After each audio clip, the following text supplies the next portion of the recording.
Allah's identity and his manifestation are most perfectly reflected in the best of humanity. এখানে বলা হয়েছে আল্লাহর পরিচয়, আল্লাহর প্রকাশ, সর্বোৎকৃষ্ট পরিচয় মানুষ।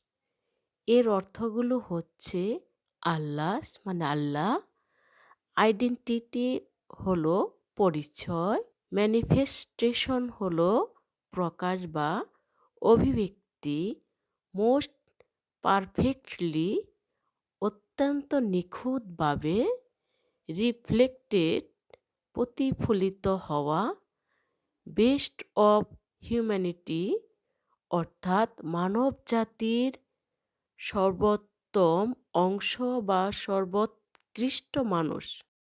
আল্লাহকে লাভ করার জন্যই মানুষের মধ্যে এসবের সমাহার। যে ব্যক্তি তার আপন নফসকে চিনে ফেলেছে সে তার রবকে চিনে ফেলেছে।